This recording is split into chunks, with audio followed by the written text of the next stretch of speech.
السلام علیکم ورحمۃ اللہ وبرکاتہ۔ اللہم صلی علی محمد وعلی آلہ واصحابہ وبارک وسلم کما تحب وترضی۔ آج کی ویڈیو کی طرف بڑھنے سے پہلے گزارش ہے کہ اسے رب تعالیٰ جل شانہ کی رضا کے لیے اور پوری توجہ اور دھیان کے ساتھ دیکھیں، سنیں، اپنے دوست احباب عزیز و اقارب میں شیئر کریں۔ ممکن ہے کسی کی ہدایت کا ذریعہ بن جائے۔ اگر ایسا ہو گیا تو میری آپ کی نجات کا ذریعہ اور سبب بنے گا۔ تو چلتے ہیں آج کی ویڈیو کی طرف۔ ہماری آج کی ویڈیو کا عنوان ہے کہ ایمان کس طرح دل میں گھر کرتا ہے اور ایمان کی سچائی اور اس کی دلیل کیا ہے۔ یہ آج اس کا دوسرا حصہ ہے۔ حضرت انس بن مالک رضی اللہ عنہ فرماتے ہیں، ایک مرتبہ حضرت معاذ بن جبل رضی اللہ عنہ نبی مکرم صلی اللہ علیہ وآلہ وسلم کی خدمت میں حاضر ہوئے۔ نبی مکرم صلی اللہ علیہ وآلہ وسلم نے ارشاد فرمایا، تم نے کس حال میں صبح کی؟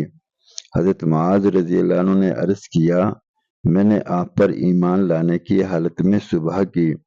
نبی مکرم صلی اللہ علیہ وآلہ وسلم نے ارشاد فرمایا، ہر بات کی سچائی کی کوئی دلیل ہوتی ہے اور ہر حق بات کی ایک حقیقت ہوتی ہے، تمہاری بات کی سچائی کی کیا دلیل ہے؟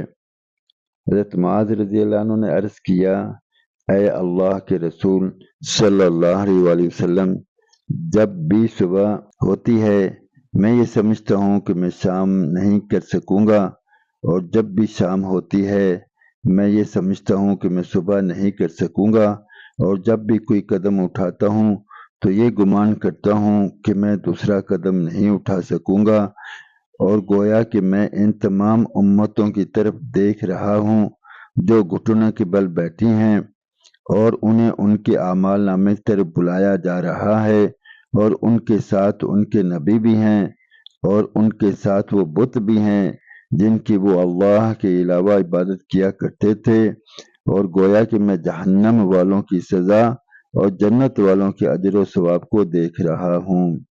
نبی مکرم صلی اللہ علیہ وآلہ وسلم نے ارشاد فرمایا، تم نے ایمان کی حقیقت کو پہچان لیا، اب اسی پر جمے رہنا۔ رب تعالیٰ جل شانہ ہمیں بھی ایمان کی حقیقت عطا فرما دیں، اور ہمارا ایمان بھی ایسے ہی ہو جائے کہ آخرت ہمارے سامنے کھل کر آ جائے، اور دنیا سے بعد اور دوری پیدا ہو جائے۔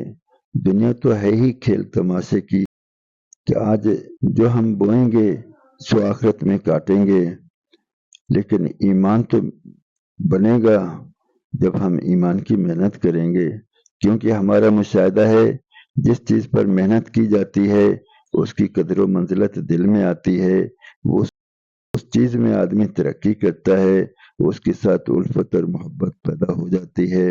ایسے ہی اگر ہم دین کے لیے محنت کریں گے، اپنی جان مال اوقات کو دین کے پھیلانے میں، دین کو حاصل کرنے میں لگائیں گے، تو رب تعالیٰ جل شانہ دین اسلام کے ساتھ ہمیں الفت بھی عطا فرمائیں گے، محبت بھی عطا فرمائیں گے، اس کی قدر و منزلت ہمارے سامنے آئے گی، رب تعالیٰ جل شانہ کی صفات کا کامل یقین آئے گا، اور نبی مکرم حضرت محمد رسول اللہ صلی اللہ علیہ وآلہ وسلم کی کامل تابع داری بھی نصیب ہوگی، اور عام صلی اللہ علیہ وآلہ وسلم کی محبت بھی نصیب ہوگی۔ اب اس کے لیے ہے کہ ہم اپنی ذات سے محنت کریں، دوسروں کو نیکی کی باتوں کو پھیلائیں، ان کو سینڈ کریں، شیئر کریں، اور انہیں نیکی کی طرف لے کر آئیں، اور نیکی کی دعوت پر اور ایمان کی دعوت پر ان کو کھڑا کریں۔ رب تعالیٰ جل شانہ ہمیں عمل کی توفیق عطا فرمائے۔